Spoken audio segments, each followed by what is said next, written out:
السلام عليكم ورحمة الله وبركاته. اهلا بيكم في مطبخ ست الكل. تعالوا نعمل مع بعض النهاردة وصفة جميلة جدا. هنعمل مع بعض الكوارع، فات الكوارع، وهنعمل كوارع بالصلصة، شوربة لسان عصفور بالكوارع. وتعالوا نشوف طريقتنا وأوريكم ازاي. معانا هنا مية بتغلي، والمية بتغلي كويس جدا. معانا ملح، فلفل اسود، بصلاية، حبهان، مستكة، ورق لورا، طماطمية، وجزراية. ننزلهم في المية ونخليهم يغلوا في المية لمدة دقيقتين. بعد كده هننزل بالكارع اللي معانا كارع مغسول كويس جدا، هو بسم الله ما شاء الله زي ما شايفينه متنضف كويس جدا. هنغسله بالدقيق والملح والليمون. بعد كده هننزل بيه في المية المغلية، وهنسيبه بقى يتسلق براحته جدا.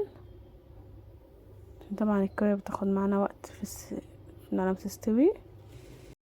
اهم حاجة وهي على النار نتابعها باستمرار، ولو الشوربة قلت نزودها مية مغلية عشان الكوارع تكمل سوا وتطلع معانا فيها شوربة طعمها حلو. خلاص كده الكوارع بتاعتي زي ما احنا شايفين استوت. هصفى عليها واغطيها. تعالوا نعمل مع بعض الصلصة اللي هنحط فيها الكوارع. معايا هنا معلقة سمنة ومعلقة زيت، معايا بصل مفروم، ورشة ملح ورشة فلفل اسود، معايا هنا قرنين فلفل حار، ومعلقة صغيرة توم مفروم.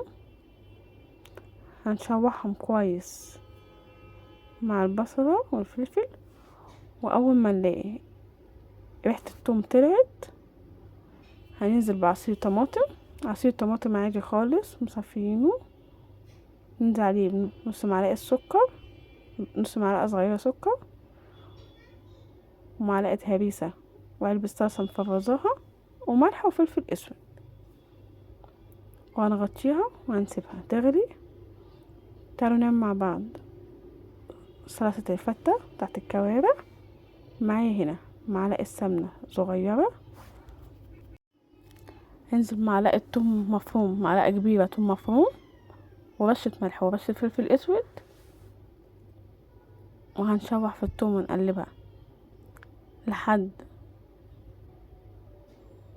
ما تحمر معانا وتاخد لون. اول ما تاخد لون هننزل ب3 معالق كبار خل بس، ويغلي لمدة دقيقة. وهننزل بعصير الطماطم على طول،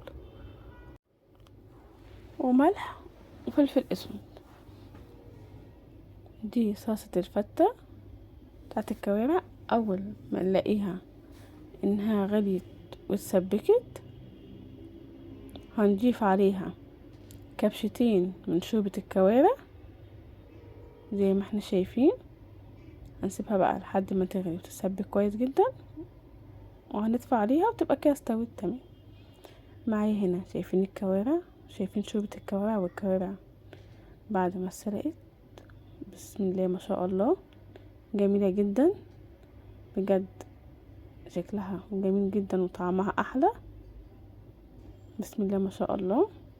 تعالوا بقى نشوف سلطة الكوارع اللي عملناها. ننزل فيها بكبشتين شوربة. بعد كده هننزل بالكوارع، هننزل بقطع الكوارع كلها اللي معانا، بس هنسيب قطعة هوريكم هنعمل بيها ايه. تعالوا نعمل بقى شوربة لسان عصفور بالكوارع. حاجة كده وحكاية وطعمها تحفة، ولا حد هيعرف انها شوربة كوارع. معانا هنا معلقة سمنة صغيرة، عليها معلقة زيت. انزل بلسان عصفور هنحمرها كويس جدا عادي خالص بالطريقة العادية بتاعتنا خالص. لسان العصفور معانا بدأت تحمر زي ما احنا شايفين.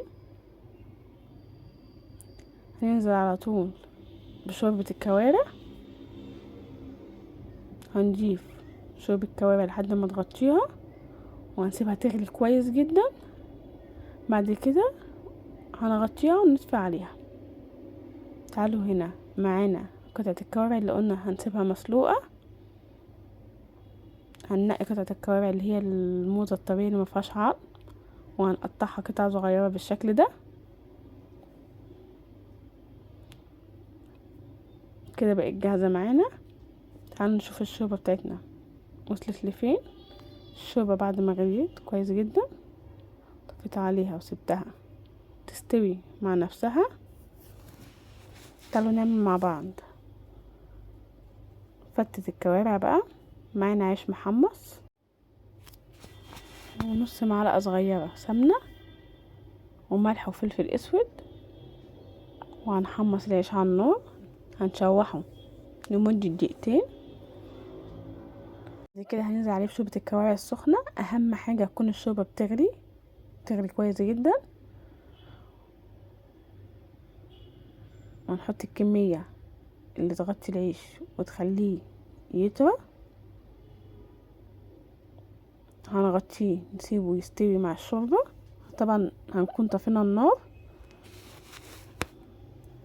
بعد ما سبته دقيقتين متغطي هننزل بكبشة صلصة وكبشة رز ورشة ملح وفلفل اسود وهنقلبهم كويس جدا.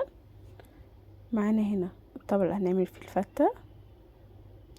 هنرص طبقة العيش بالشكل ده.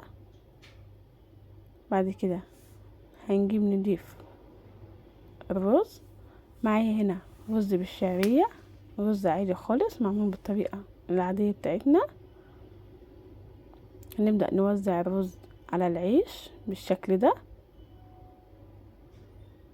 اهم حاجة نوزعه ونسويه ونخلي شكل الطبق بتاعنا حلو زي ما احنا شايفين. هنضيف بقى صلصة الفتة. هنبدأ بقى نوزع صلصة الفتة على الرز بالشكل ده. نخلي الطبق كله متغطي بالصلصة. بسم الله ما شاء الله، بجد ريحتها وطعمها تحفة. جربوها تعجبكم جدا. هنرش فلفل اسود على الوش. بسم الله ما شاء الله، شكلها تحفة تجنن بجد وطعمها احلى. جربوا الكوارع بالطريقة دي والفتة وشوربة لسان عصفور بالكوارع. جربوها هتعجبكم جدا. زي ما احنا شايفين معانا كوارع بقى بعد ما خلصت. بسم الله ما شاء الله. شوربة لسان عصفور هنضيف عليها قطع الكوارع بقى اللي قطعناها صغيرة. بجد طعمها تحفة. جربوها. وعملنا معاكم فتة الكوارع والكوارع بالصلصة وشوربة لسان عصفور بالكوارع. ولو اول مرة تشوفونا يا ريت تنسوش تعملنا لايك وشير وسبسكرايب وفعلوا الجرس عشان يوصلكم كل جديد. واشوفكم فيديو جديد ووصفة جديدة من مطبخ ست الكل. والسلام عليكم ورحمة الله وبركاته.